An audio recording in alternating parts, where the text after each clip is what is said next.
Hello. Testing. Okay. What is up, guys? Welcome back to the show called Joey Answers Your Questions, the show. In this episode, we are answering more of your questions. It's the biggest surprise of the day.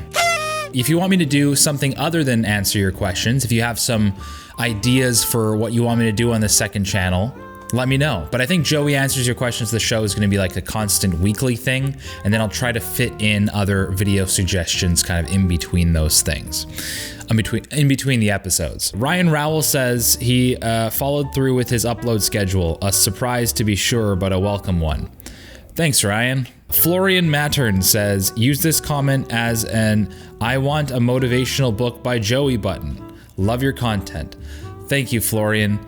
I don't know if I will make a motivational book. I mean, maybe I'll write a book that might end up being motivational, but I don't think that'll be the goal that I set out to do in the book. Bryce Bean says, always nice to tune into an episode of, hey Daniel, can you shut that door up there? Yeah, it's great. Hopefully Daniel will be running the 3D printer in every single video so I can tell him to shut the door. Maybe it'll become like a new classic, you never know. None of these are questions yet, but that's okay. We don't need questions. Sometimes the meme content is good enough. The Onlife says, the answer to the question of how much do you bench is always not enough. Yes, I totally agree. Nastia says, what kind of questions do you want to see here more often? What do you want to talk about more? Probably less questions about me. Like, I'm probably not going to answer as many questions about me this time because I'd rather fill the episodes with useful content and stuff to make you think, or topics to start a conversation, rather than just answering, you know, me doing trivia about myself. So good question. Aaron Schweitzer says, Joey, you look tired, get some sleep. Well, I probably was tired. I'm a lot less tired these days, but anyways, these aren't questions. Here's the first question. Ryan Rowell is back again with, important, do you use shampoo or body wash on your head? I still use shampoo.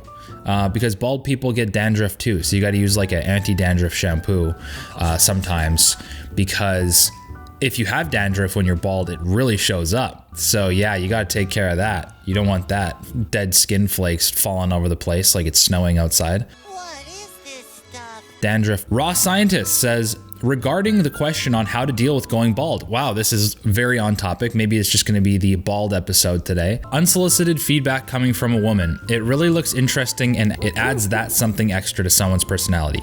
I, for one, appreciate it when someone embraces their distinct features. Like I embraced my premature white grays, and it doesn't matter in the end. I totally agree. If you can rock the bald look, it is a very unique thing because most people aren't bald.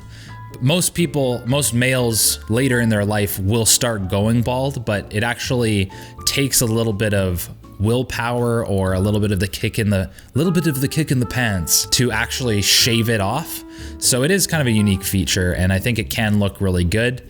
Definitely depends how you play it, but nothing looks worse than somebody who is like 90% bald but is still holding on to like the little bit of hair around the sides of their head. I mean, you're allowed to rock that look if you're like 65 years old. Orale. But yeah, if you're like a young guy and you're that, if your baldness is that accelerated, just shave it off. It will look better. I can guarantee you that. Jose Marie Padilla says, what event gives you a mild headache? Mine's dealing with more than 6-digit numbers operating in a calculator. Mild headaches. This is one of these things that what grinds my gears versus what smooths my gears. So something that gives me a mild headache, when people say etc. instead of etc., that's annoying. What's that other one I was thinking about the other day? It was like, oh, what the heck was it? It's so funny when people say it. Is that a contact lens? Okay, I'm waiting for the punchline. Ew. It's not a joke. This is a contact sitting right here. This is like my living room table. Why is there contacts on? Anyways, I'm just gonna skip that question. I'll try to think of it by the end, something Matter of fact. No, it's not like a matter of fact. It's like some figure of speech that people get wrong all the time, and I'll just have to think about it. Minimus16 says, during your next conversation, would you rather have to say yes to everything or no to everything? Oh, damn. Yes to everything or no to everything? Probably no to everything, because then you're probably not putting yourself in a very compromising situation, because if someone invites you to something or tells you to do something sketch, the answer is no. And yeah, it will suck if they're inviting you to do something really cool with them. Actually, let me think about that.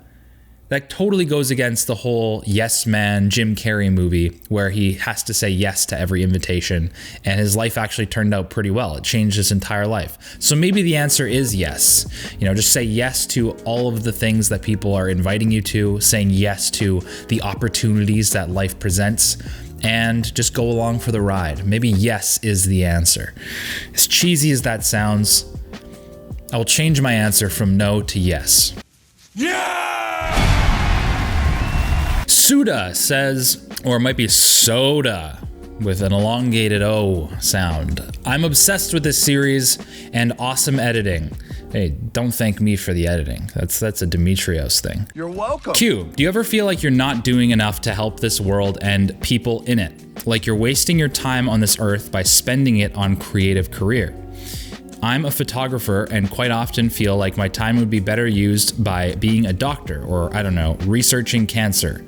But all I want to do is go around, take pretty pictures and sniff flowers and grow my business, basically just use my time for my own pleasure. At some point, I, of course, want to do more than that. Like volunteer for an extended period of time, write a book based on my own struggles that I know would help women, but those would only be seasons of life not spent on service. But life spent on service wouldn't make me happy, and that makes me feel guilty. Oh my, that's very long-winded. Sorry, I feel like I'm the only one in my circle feeling that. Maybe there are people that resonate with this, or maybe I'm just spiraling and overthinking and should go sniff flowers, pet cats, and be happy. Very good question. I feel like I wouldn't underestimate the value that an artistic endeavor or your art or creative pursuit has on people. So this is actually an episode of, instead of Daniel, can you shut the door up there? It's Daniel, just like be quick getting your jacket and don't make too much noise. And stop ruining the shot. Yeah, you're ruining my shot is ruining my life. Oh. Oh my God! Some guy had a stroke from doing that. Like they cracked their neck too hard and they had a stroke. And I don't know if they died or not, but that was something that happened. Isn't a stroke something to do with like blood flow to the brain or something? Or is that an aneurysm? I'm very undereducated in that realm. But anyways, I wouldn't underestimate the value that your creative pursuits have or has. Because obviously you're not like, if you take a wedding photographer, for instance, like obviously if you're being a photographer for a wedding, that's one thing because, you know, there are so many different realms of photography that aren't wedding photos. So maybe this doesn't apply, but something like that is you're creating continual immortal happiness for this couple until the day they die. You know, your photos and doing a good job and actually knowing the craft of photography and being very, very good at that craft generates a couple, perhaps a lifetime of happiness every time they look at those photos. How good you take those photos does matter. You know, like if you are spending your time honing your craft of photography or cinematography or art or whatever, there's some sort of like divine value to that. It's almost like a transcendental artistic value that's hard to describe, but I think it's really important as artists not to feel guilty. Like you might like your art and it doesn't mean that's bad or selfish or something. I feel like you should leverage the fact that you really enjoy your art, leverage that to get better and to really master your craft so that through your art you can inspire people and bring them happiness, bring them value. Because like, for instance, some people really like movies, right? Movies are a chance for people to escape or engage with something inspirational. You know, they witness the tale of some hero or underdog fighting evil and, you know, overcoming obstacles, and they can go, after they watch the movie, they can go forward in life with sort of a fresh perspective, with new energy and zeal. But if that movie didn't have good cinematography, if it didn't have a good soundtrack, if the acting was horrible, it just wouldn't have that effect on people. And it might be totally fictional, but it was through the collaborative effort of expertise amongst so many different people that created a product that can inspire people. Again, that's just one example, but art is powerful. It has the ability to change people's lives forever. So just because you're an artist and you like doing it, don't think that you should be guilty for that. Try to find a way to leverage it and get as good as you can at it, because just mastery itself can be life-changing to whoever witnesses that mastery. Bricky's #1 fan says, all right, this time, what's something you quit but never went back to? If it was a bad thing, how did you quit? RuneScape. I quit RuneScape back in the day, and I never went back. I go back once a year, actually. Don't put that in, Demetrius. Luis Pedrosa says, hey Joey, I've always considered myself an ambitious guy. However, that comes with the feeling of never being satisfied at all. And sometimes that kind of sucks. Any advice? No. I made a whole video on this, dude. It's called Why It's So Hard to Be Happy. I'm not just gonna say go look up the video, but go look up the video. In the video, I talk about how it is, I think anyways, more difficult for ambitious people to be happy. And that's just because the primal driver to, you know, preserve our future is so heavily ingrained into our psyche that we kind of postpone our happiness. We keep on kind of delaying feeling okay with our situation because we have such a vivid idea of what our life could be. And that's really cool. You know, that's a lot of creative people have that. But I think the shortcut to feeling happy in the moment is to really make a actual habit of being grateful, like having a gratitude journal, reflecting on the good things in your life. Instinctually, you might think that's risky. You know, if you feel happy now, then you might neuter yourself of the drive to push forward, or you might not want to achieve your ambitious goals anymore. But you have to be willing to make that sacrifice, because what's your goal anyways? Like, your goal is to be happy, right? And if gratefulness makes you happy, if gratitude makes you happy right now and forever, then you have to take the risk. You have to risk not getting what you want in your fantasy land that doesn't exist, and try to pull some of that potential happiness into the future and into the present and make it actual happiness. And that's why gratitude is so powerful. Practice gratitude. It's sort of like the unfun advice that I have, but I think it is the only way for ambitious people to bring more happiness into their day-to-day experience. A son says, do you think it is a good idea to have a day where you have absolutely no work to do? Yes. I had one of those kind of today, even though I'm shooting this video at the end of the day. I had a crazy upload schedule last week. I posted 2 videos in like 3.5 days on the main channel. And that was basically because I was in a huge time crunch for sponsors, and I was contractually bound to post that last one by the end of the month. So I edited for probably 14 hours straight yesterday. So I was pretty burnt out. I said, I'm just gonna take today and have a nice relaxing day. I'm gonna play some video games, eat well, catch up on some sleep. And at the end of the day, I'll shoot this video. I think it is a good idea to recharge your batteries if you just worked really hard. But if you have too many of those days, start thinking about getting some momentum into your life and have gradually more productive days as the days go on. Try to take some baby steps in the right direction. Neptune Falling says, anything that you rave about music related? Give us an idea of how your music taste might be. Excuse me, that was rude. My music tastes are kind of all over the place. You like jazz? I like jazz, I like classical, I like rock and pop and rap and not really country. I think two of the best pop albums in the past decade are Starboy by The Weeknd and Hollywood's Bleeding by Post Malone. It's technically a rap album, the Post Malone one, but it's a pop album. Yeah, I like some, Michael Bublé, especially during the Christmas season. I like some Hans Zimmer and some John Williams. Used to be really into Linkin Park back in the day. Still think their album A Thousand Suns is super underrated. It has artistic significance. It's substantial artistically, A Thousand Suns. I like chill hop. I mean, I listen to a lot of chill hop because I find that I can't really listen to music with tons of lyrics in it when I'm working, and I can't listen to any music while I'm video editing. So all in all, I actually find myself not really listening to nearly as much music these days as I did back in the day. Jay Madrid says, question, favorite album? Probably A Thousand Suns by Linkin Park, not gonna lie. Also, how could I forget? Currents by Tame Impala.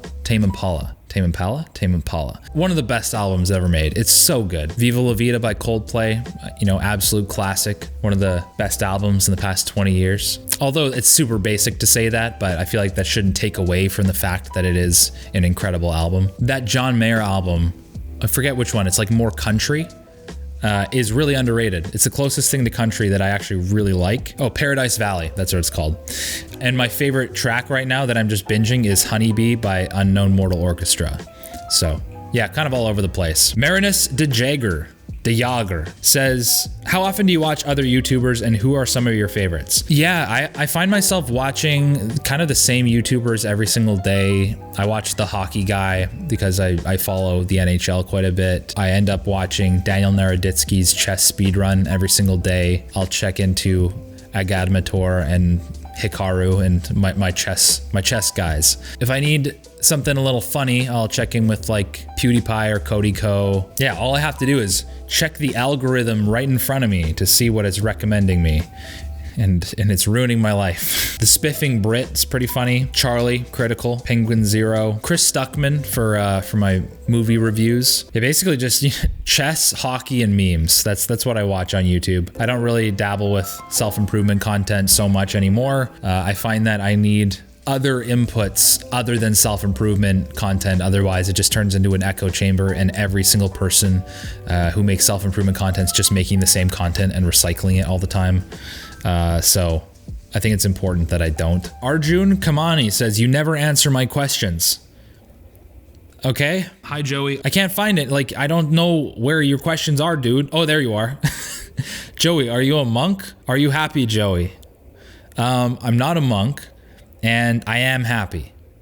I answered 2 of your questions this time. If you want me to go into more detail, then perhaps ask a more detailed question. However, are you happy is extremely deep. And I could go on and on and on. Oh shit. I'm not as happy as I could be. And what constitutes happiness? What is happiness? How do you get happiness and stuff like that?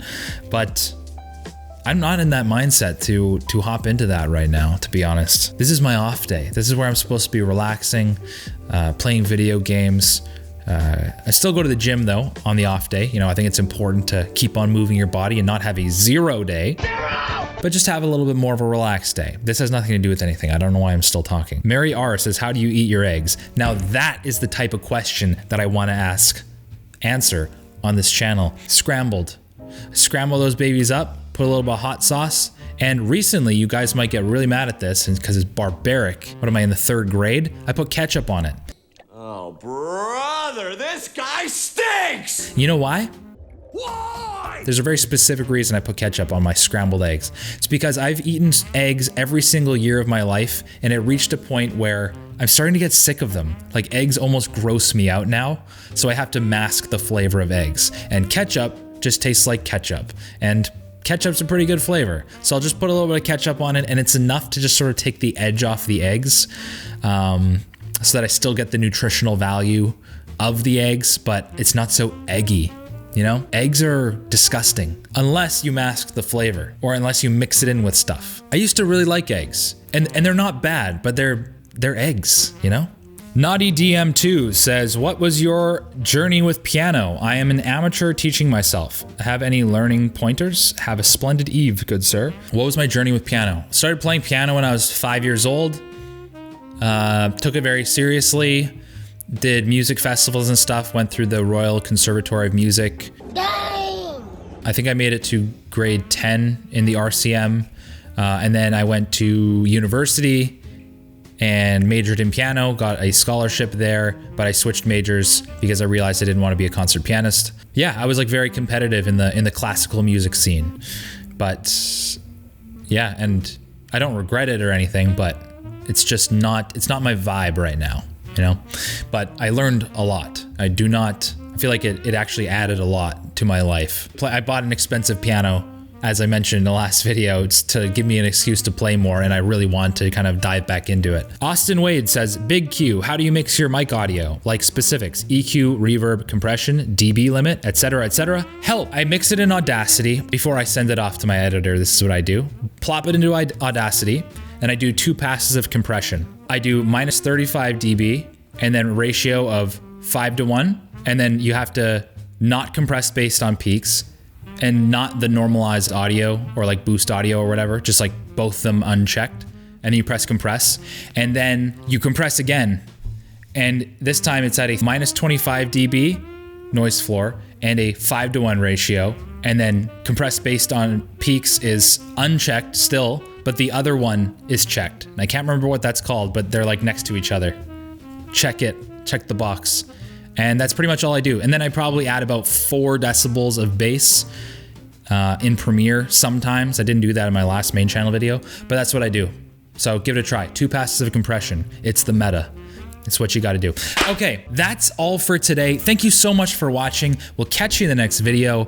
Be sure to hop on over to the main channel and watch the video about how the algorithm is ruining your life. I partnered with Nathaniel Drew for that one. It's our very first collaboration. One of the first collaborations I've ever had on the main channel anyways. But yeah, it's a really cool channel. It's a really cool channel. It's a really cool video. Hey, you should check out Better Ideas. Really cool channel. Have you heard of it? Other than that, we'll catch you in the next video, which I already said. We'll see you next week. Have a great day, great evening, great weekend. Ciao. Joel, I'm done. Okay. Ciao. Ciao.